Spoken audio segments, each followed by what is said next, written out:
Introduce yourself without your name. Yes sir. Sir basically मैं नालंदा जिला का रहने वाला हूँ।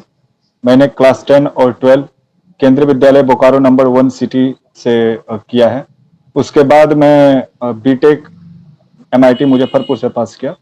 मेरा ब्रांच मैकेनिकल इंजीनियरिंग रहा है और अभी मैं ONGC में कार्यरत हूँ एज एन एग्जीक्यूटिव इंजीनियर।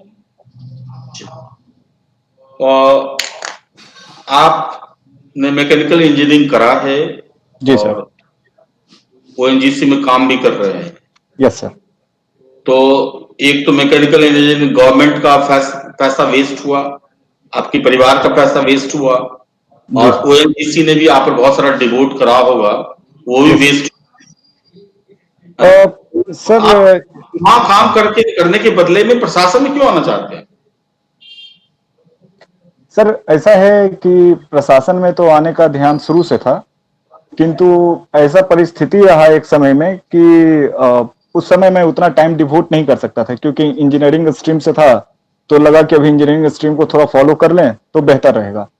इस प्रकार से मैं इंजीनियरिंग के पीछे ही चला गया। लेकिन जब इंजीनियरिंग में गया तो वहां पर जो माहौल मिला, वहां पर जो एनवायरनमेंट रहा और जो मेरी इच्छा थी नौकरी की, जिस प्रकार की हमारा सोच था, उस प्रकार से वो समन्वय नहीं बैठा पाए। और ज्वाइन करने का तो मन पहले से ही था। इसके पहले मैं यूपीएससी में भी ट्राई किया था 2017 में, किंतु यूपीएससी में हम प्री निकाल पाए, उसके बाद मेंस के लिए हम अपियर भी नहीं हो पाए क्योंकि समय नहीं मिल पा रहा था। तो हमें लगा कि बीपीएससी में ट्राई करना चाहिए, तो इस प्रकार से मैं बीपीएससी के लिए ट्राई किया और अभी मेरा चयन हुआ है। अच्छा, आपने जो मैकेनिकल इंजीनियरिंग करा है उसका क्या फायदा होगा प्रशासन में?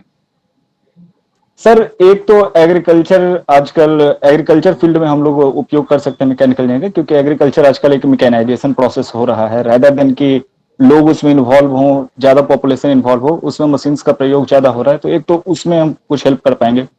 दूसरा, मैकेनिकल इंजीनियरिंग केवल मशीन से ही संबंधित नहीं है, बल्कि हम लोग मैकेनिकल इंजीनियरिंग में प्लानिंग का भी पढ़ते हैं, मैनेजमेंट के रूप में भी पढ़ते हैं, और उसका उपयोग तो इसमें सबसे ज्यादा हो सकता है, क्योंकि ये बेसिकली एक मैनेजरियल पोस्ट होगा, तो चीजों को मैनेज करना होगा। तो जो पढ़ाई हमने एज अ मैनेजर के रूप में के मैनेजर के लिए किया है, उसका प्रयोग इसमें हम लोग कर पाएंगे। What is the importance of tolerance in engineering? Sir tolerance एक लिमिट होता है जिसके तहत की टॉलरेंस एक अपर लिमिट, कोई भी जब वस्तु का निर्माण किया जाता है तो उसमें कुछ ना कुछ खामी रह जाएगी, प्रत्येक पार्ट एक जैसा नहीं बन सकता है। तो उसकी एक लोअर लिमिट होगी, एक अपर लिमिट होगी, जिसके तहत कि उस वस्तु को लिया जा सकता है, जिसके तहत ये वो एक मापदंड है जिसमें ये बताया जा सकता है कि हाँ, अगर टॉलरेंस लिमिट इतना रहा तो उस वस्तु को हम ले पाएंगे। ये एक्सेप्टेंस और रिजेक्शन को सेटिस्फाई करता है कि अगर टॉलरेंस के अंदर आ जाएगा, लिमिट के अंदर है, तो हम उसको एक्सेप्ट कर लेंगे, और अगर टॉलरेंस के बाहर है, जो लिमिट हम दिए हुए उसके बाहर चला जाएगा, तो वो रिजेक्ट हो जाएगा। तो बेसिकली एक्सेप्टेंस और रिजेक्शन का चीज है। ये मैकेनिकल रेफ्रिजरेशन क्या होता है? सर रेफ्रिजरेशन बेसिकली कोई भी जो रेफ्रिजरेशन बेसिकली ठंडा करने के लिए बना जाता है, जिसमें कि हम एक कोई भी रेफ्रिजरेशन बेसिकली सर ठंडा करने के लिए बनाया जाता है। और अभी ये सर ये भूल रहा हूँ रेफ्रिजरेशन के बारे में कुछ। अच्छा, व्हाट इज पीटिंग? पीटिंग क्या पिटिंग है? सर, हाँ पिटिंग क्या होता है सर कि मान जैसे कोई भी चीज है, तो अगर उसमें पिटिंग जो टाइप ऑफ कोरोजन कह सकते हैं, बेसिकली कोरोजन नहीं है बट उसका एक टाइप होता है पिटिंग। तो जैसे स्टीम है, मान लीजिए कि कोई टरबाइन घूम रहा है और स्टीम उससे टकराएगी, तो जब स्टीम टकराती है तो उसमें से कुछ पार्ट को वो हटाने का प्रयास करती है, क्योंकि अपने वेलोसिटी के कारण उस टाइम जो वो सरफेस को खुरदुरा टाइप की बनाएगी, दैट इज कॉल्ड पिटिंग। अच्छा, ओएनजीसी में आपने काम किया? कर रहा हूँ सर। हाँ सर। अच्छा, एक है ओएनजीसी विदेश। जी सर। दोनों में क्या अंतर बताइए, तो क्या क्या कार्य है दोनों का काम? सर ओएनजीसी विदेश जो है वो एक कंपनी मैन के रूप में काम करती है। वो कहीं भी विदेश में कहीं भी वो खुद से वहां पर उत्पादन नहीं करती है, वो किसी कंट्री के साथ या वहां पर जो लोकल नेचुरल गैस की कंपनी है उसके साथ कोलैबोरेट करती है, और उसके साथ एज ए कंपनी मैन के रूप में कुछ शेयर दे करके उससे खनन को उसमें से रॉयल्टी कुछ पैसा लगा करके उससे रॉयल्टी लेती है और भारत सरकार को मदद करती है। और जो ओएनजीसी जिसमें हम लोग काम कर रहे हैं, इसमें हम ही लोग साक्षात रूप से काम करते हैं। मतलब हम लोग एज ए कंपनी मैन नहीं है, बल्कि हम ही लोग अपने हाथों से ड्रिलिंग करते हैं, हम लोग अपने ही से पाइपलाइन बिछाते हैं, तो वो सारा काम हम लोग करते हैं। तो ये ओएनजीसी का होगा, और ओएनजीसी विदेश में हम लोग कोलेबरेशन में काम करते हैं। अच्छा, ओएनजीसी से समझ आता है नवरत्न, महारत्न, मिनी रत्न। जी सर। तो ओएनजीसी क्या है? ओएनजीसी सर महारत्ना कंपनी में से है। सर क्या क्राइटेरिया होता है महारत्न का? सर ये टर्न ओवर पे डिपेंड करता है। एक तो टर्न ओवर कितना हुआ, प्रॉफिट कितना कर रहा है, और दूसरा बात कि नंबर ऑफ एम्प्लॉयज इनके कितने ज्यादा हैं। तो ये दोनों क्राइटेरिया होता है कि नंबर ऑफ एम्प्लॉय और टर्नओवर। हाँ, डिटेल से बताइए थोड़ा, कितना सर टर्नओवर ये होना तो चाहिए? सर ये तो क्राइटेरिया तो मुझे भी नहीं पता है कि क्या कितना टर्नओवर होना अच्छा, चाहिए। महारत्न का जो बनाया गया है, इससे क्या क्या फायदा मिलता है?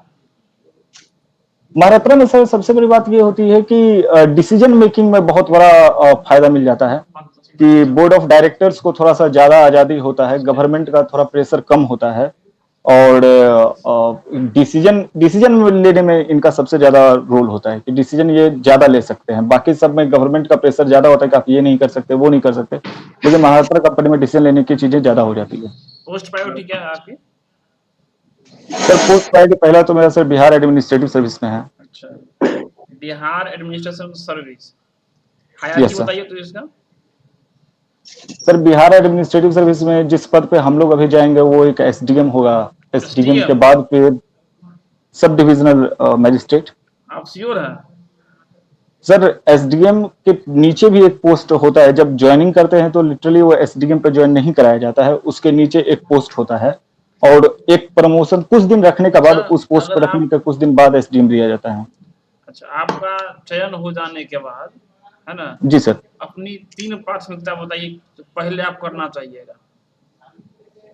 सर सबसे पहले मैं प्रयास करूंगा कि शिक्षा के क्षेत्र में मैं प्रयास करूंगा कि शिक्षा जिस भी क्षेत्र में मैं रहूं वहां पे शिक्षा का विकास हो। दूसरा कि वहां पर जो लोग हैं, वहां पर जो एग्रीकल्चर है उसका विकास हो, एग्रीकल्चर का सिंचाई की व्यवस्था दुरुस्त हो, क्योंकि मैं ये देखा हूं अक्सर लोग सिंचाई के कारण ही एग्रीकल्चर हमारा ज्यादा खराब होता है। और तीसरा हॉस्पिटल की सुविधा, मेरा हॉस्पिटल की सुविधा अच्छा हो। तो ये 3 प्राथमिकता मेरी रहेगी।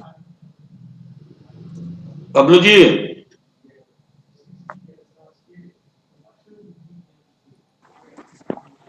देव ज्योति साहब, जी सर। सुन रहा है आप सर। मुझे? जी सर सुन पा रहा हूँ।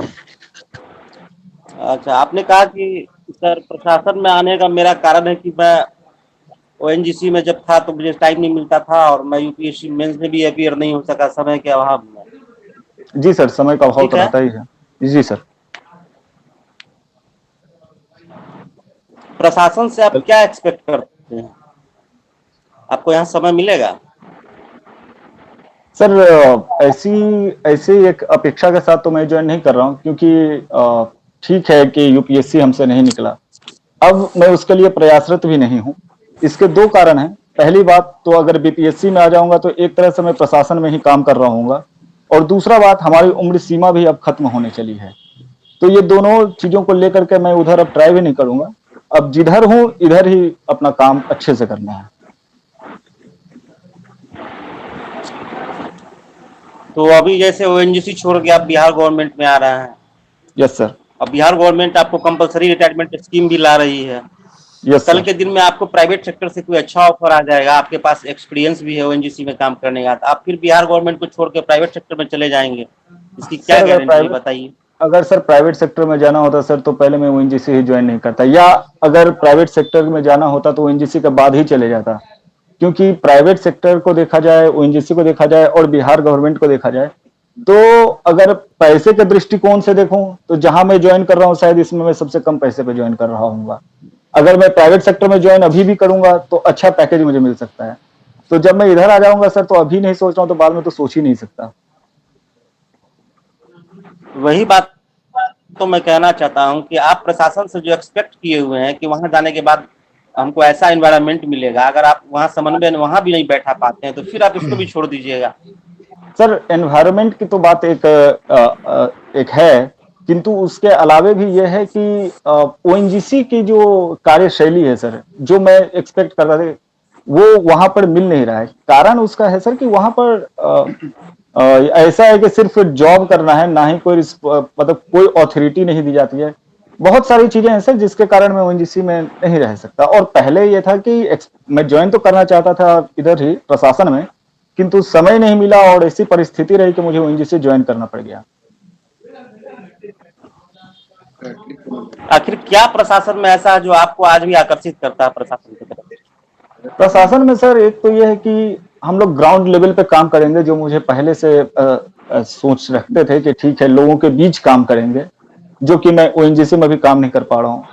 दूसरा, जो काम करेंगे उसके लिए मुझे इंडिपेंडेंट डिसीजन लेने की भी क्षमता दी जाएगी। इंडिपेंडेंट डिसीजन भी हम बना पाएंगे, कुछ नया इनोवेट भी करूंगा, कुछ नया सोच भी आएगा तो उसको इनोवेट में कर पाऊंगा, ग्राउंड लेवल पे उसको देख पाऊंगा, उसको फील करूंगा, जो कि मैं दूसरे विभाग में नहीं कर सकता हूं। और जो भी मैं काम कर रहा हूँ इसके लिए मुझे एक आकर्षक पैसे भी मिलेंगे। तो जो 3 चीजें चाहिए मुझे लाइफ से, वो तीनों चीजें मुझे इस कदर मिल जाएगा। आपके तो बातों से ऐसा लगता है जो हाँ सर, आप सभी काम मजबूरी में ही करते हैं, है ना? आपने ऐसा नहीं है। इंजीनियरिंग मजबूरी में किया, जिसमें जॉब भी मजबूरी में करते हैं, और आह, बीपीएससी में इसीलिए है आप तो यूपीएससी में आपका एज खत्म हो चुका है। तो ये मजबूरी का कब तक झेलिएगा आप इसको? आप नकारात्मक सर, लेकर के प्रशासन में कैसे मदद करिएगा? सर एक तरह से देखें तो मजबूरी तो खैर इसका एक निगेटिव एस्पेक्ट हो गया, लेकिन पॉजिटिव एस्पेक्ट यह है कि मुझे विभिन्न क्षेत्रों में काम करने का तो मौका मिल रहा है और इसका एक्सपीरियंस कहीं ना कहीं मुझे काम आएगा ही अपने प्रशासन के क्षेत्र में। लेकिन उसके पहले भी सर मैं ओएनजीसी का पहले भी मैं बार्क में था, तो विभिन्न जगहों से मुझे एक्सपीरियंस आ रहा है और उसका कहीं ना कहीं इम्प्लीमेंटेशन तो प्रशासन के क्षेत्र में कर ही लूंगा। हाँ बाबू सर, अच्छा, आपने अपनी प्राथमिकता में कही कि सर मैं शिक्षा को पहली प्राथमिकता दूंगा विकास में। जी सर, जी सर। तो अभी क्या कमियां देखते हैं आप शिक्षा में जिसको अभी तक दूर नहीं किया जा सका है? शिक्षा में सर जो मैं अपने गांव में ही देखता हूँ, हमारे गांव में भी स्कूल है, प्राइमरी स्कूल है, सेकेंडरी स्कूल भी है सर। वहां पर सबसे पहला मैं जो चीज देख रहा हूँ कि वहां टॉयलेट की व्यवस्था नहीं है, जो कि सबसे ज्यादा जरूरी मुझे लगता है कि है, क्योंकि अगर टॉयलेट की व्यवस्था नहीं रहेगी तो लड़कियां तो आधा से ज्यादा आएंगी ही नहीं। एक समय के बाद जब वो एडोलेसेंट एज में पहुंच जाती हैं तो उनको वो सबसे ज्यादा जरूरी है। ये मेरे प्राइमरी स्कूल और सेकेंडरी स्कूल दोनों में ये व्यवस्था है। और पीने का पानी का भी सुचारू व्यवस्था नहीं है। तो जो 2 चीज बहुत ही महत्वपूर्ण है किसी भी एक संस्थान के लिए, किसी भी जगह के लिए, वो दोनों चीज नहीं है। तो ये दोनों को तो कार्यान्वित करना सबसे ज्यादा जरूरी है। उसके अलावे जो हमारे शिक्षक हैं उनको शायद प्रॉपर ट्रेनिंग नहीं दी गई है, या जो भी हो, गुणवत्तापूर्ण शिक्षा वो नहीं दे पा रहे हैं। तो ये 2-3 चीजों को दुरुस्त करना मेरे लिए शिक्षा में सबसे ज्यादा प्राथमिक रहेगा। एसडीएम बनने के बाद अब क्या होता है क्वालिटी एजुकेशन, किसको कहते हैं? Sir quality education basically sir वो एज ग्रुप पे डिपेंड करता है। जैसे मान लीजिए कि कोई बच्चा पहली या दूसरी कक्षा में है, तो एक्चुअली उनको लेटर्स का ज्ञान हो, न्यूमरेसी का ज्ञान हो, 1 2 3 4 वो चीज जान पाए। जब वो तीसरी से 5वीं कक्षा में आ जाए तो हल कर पाए, जोड़ घटाव गुणा भाग उन्हें आता हो। अगर किसी भी एक परिवेश में, किसी एक स्कूल में अगर मोर देन 50% बच्चा ऐसा नहीं कर पा रहा है, तो इसमें बच्चों की तो गलती नहीं कही जा सकती। कहीं ना कहीं जो लोग पढ़ा रहे हैं उनकी गुणवत्ता में कमी है, वो सही से समझा नहीं पा रहे हैं, या फिर शायद वो अपने आप को उस तरह ढाल नहीं पा रहे हैं। अच्छा, आपकी शिक्षा प्राइवेट स्कूल से हुई या सरकारी स्कूल से? हमारी सर सरकारी स्कूल से हुई, केंद्रीय विद्यालय से। तो केंद्रीय विद्यालय से। जी सर। तो बिहार सरकार के स्कूलों में और केंद्रीय विद्यालय में आप क्या फर्क पाते हैं? सर सबसे पहले तो इंफ्रास्ट्रक्चर का फर्क है सर, कि अगर किसी भी केंद्रीय विद्यालय को देख लिया जाए तो सबसे पहले तो उसका प्रांगण ही काफी बड़ा होता है। उसके अलावे वहां पर जो बाथरूम और टॉयलेट एंड पीने के पानी की व्यवस्था है वो अच्छा होता है। उसके अलावे स्कूल का रख रखाव काफी मेंटेनेंस अच्छा होता है। उसके अलावे जो अच्छा, ये जो गैप है दोनों के बीच में, दोनों स्कूलों के बीच में जो गैप है, इसको जो नई एजुकेशन पॉलिसी आई है वो कहाँ तक इसको समाप्त करने में मददगार होगी?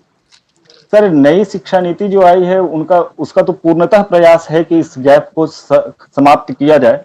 उसके लिए उन्होंने पूरा उस पर ध्यान दिया है कि बिहार जो भी स्टेट गवर्नमेंट है वो उस चीज को, जिस तरह क्या दिल्ली गवर्नमेंट है सर, न्यू एजुकेशन पॉलिसी में क्या क्या प्रोविजंस बताइए कुछ। सर न्यू एजुकेशन पॉलिसी जो है वो 5 पिलर पर मुख्यतः बेस्ड है।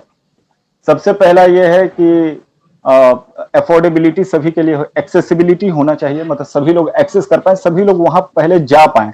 बहुत सारे ऐसे विद्यार्थी हैं जो स्कूल पहुंच ही नहीं पाते और उसके पीछे जो ये सब जो कारण उपरोक्त बताए गए हैं वो हो सकते हैं। दूसरी बात है कि इक्विटी हो, मतलब जो भी लोग आ रहे हैं समान, सभी वर्गों को समान रूप से शिक्षा दी जाए। ऐसे भी बहुत सारे वर्ग हैं जो अपने बच्चों को स्कूल ही नहीं भेजते, तो उस चीज को खत्म किया जाए। बहुत सारी लड़कियां स्कूल नहीं जाती है, तो इक्विटी हो, बराबर आए, सभी को बराबर रूप से दिया जाए।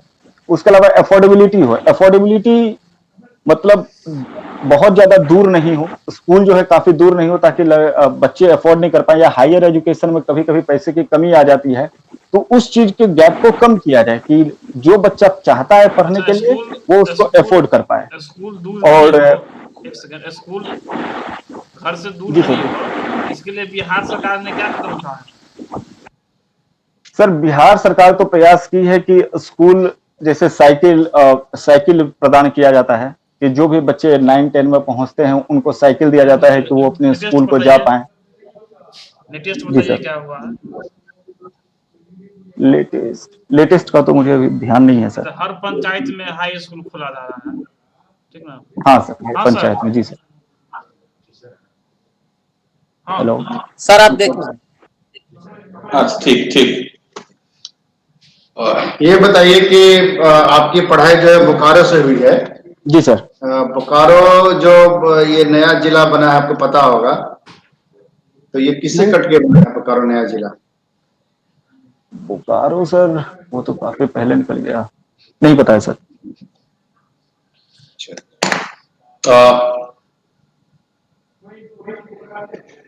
देवी जी, आपका इंटरव्यू हम अभी खत्म कर रहे हैं और जी कुछ सर। कुछ आप नोट डाउन कीजिए क्या क्या करना है आपको, हाँ ठीक है? सर। हाँ पहला ये है कि आपका मूवमेंट बहुत हो रहा था, ठीक ठीक है है? सर। वो हाँ मूवमेंट भी होना चाहिए आपका, इधर से उधर आप देख रहे थे बहुत सारा, और जैसे आप बोलने के क्रम में सोच रहे हैं तो मूवमेंट नहीं होना चाहिए, ना हैंड मूवमेंट भी नहीं होना चाहिए और हेड मूवमेंट भी नहीं होना चाहिए। एकदम आपका हेड मूवमेंट हो तो आई टू आई कांटेक्ट मेंबर जितने भी हैं उससे आई टू आई कांटेक्ट हो। तो मैंने देखा कि कभी इधर कभी ऐसे ऊपर नीचे देख रहे हैं, वो मूवमेंट नहीं होनी चाहिए, तो नहीं होनी चाहिए। दूसरा, हैंड मूवमेंट भी नहीं होना चाहिए, आपका हैंड नीचे रहना चाहिए, इस चीज को ध्यान रखेंगे। दूसरा, जो इंट्रोडक्शन पार्ट है उसको शॉर्ट करेंगे, ठीक ठीक है? है सर। ग्रेजुएशन से स्टार्ट करेंगे, ठीक है ना? वहां से स्टार्ट करेंगे। और तीसरी चीज ये है कि जहां आप काम कर रहे हैं कभी भी उसके बारे में नेगेटिव नहीं बोलेंगे, याद रखिएगा ठीक सर। कि हम इस इधर इसलिए आना चाहते हैं, उसके अलग आंसर हो सकते हैं। अगर आप तैयार नहीं कर पा रहे हैं तो हम तैयार करके भेज देते हैं स्टूडेंट को। आप प्रशासन में क्यों आना चाहते हैं उसके बहुत अच्छे अच्छे रीजन हो सकते हैं। बहुत सारे हमारे यहाँ लगभग 80 to 90 स्टूडेंट इंजीनियरिंग बैकग्राउंड के हैं, तो उसके आंसर एकदम सेट पैटर्न पे होते हैं जो बहुत अच्छा होता है। लेकिन अगर आप ये बताएंगे कि वहां का जो वर्क सिस्टम है वो अच्छा नहीं लग रहा है, कभी भी नहीं, तो यहाँ का भी वर्क सिस्टम अच्छा नहीं लगेगा तो आप छोड़ देंगे, तो ये अच्छा इंप्रेशन नहीं जाता है।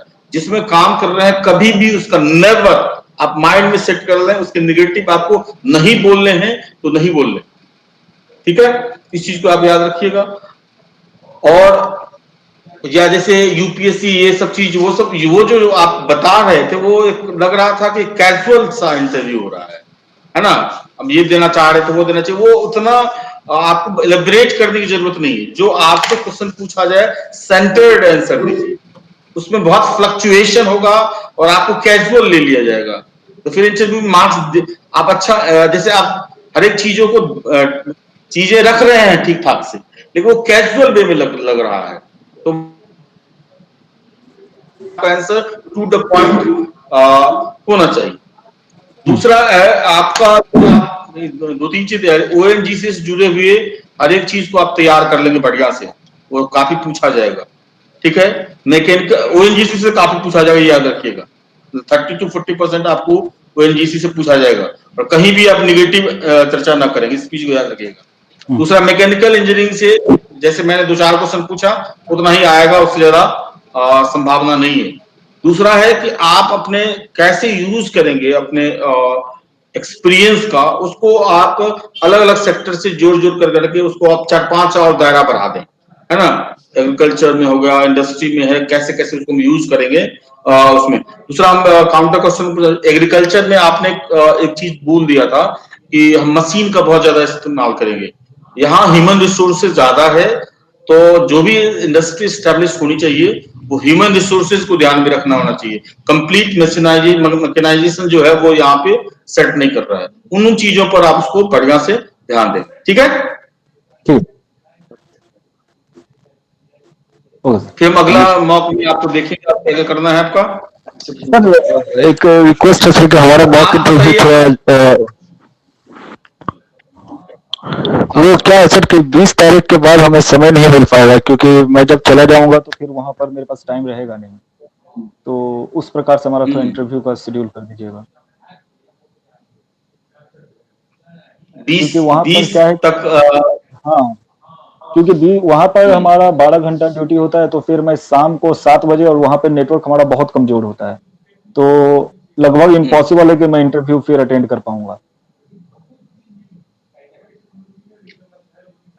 अच्छा, कोशिश करूंगा एक इंटरव्यू आपको 20 से पहले दे दूं, ठीक है। एक दूसरा, आपका जो इंटरव्यू होगा वो लास्ट वीक ऑफ अक्टूबर से स्टार्ट होगा, ठीक है। तो अभी समय है, सितंबर में एक, मैं 20 सितंबर से पहले एक मैं कोशिश करता हूँ, देखता हूँ संभव होगा तो मैं करवा देता हूँ, और देखना पड़ेगा क्योंकि बहुत सारे 150 से 200 स्टूडेंट है, थोड़ी मुश्किल है, लेकिन फिर मैं एक कोशिश करवा दूंगा। और फिर जैसे ही आप डेट की घोषणा हो जाए तो हिसाब से आप मैनेज कर लीजिए, ओके। ठीक है। नालंदा की तैयारी कर ली है आप बढ़िया से? हाँ सर, वो आपका भेजे थे वो भी पढ़ लिया, और उसके पहले भी मैं कुछ कुछ पढ़ा था, लेकिन रिसोर्सेस काफी स्कैटर्ड थे, तो वहां पर एक बहुत ही सेंटर्ड रिसोर्स मुझे मिल गया, तो वो, और मुझे ये भी सवाल लग रहा है कि मैं आज तक राजगीर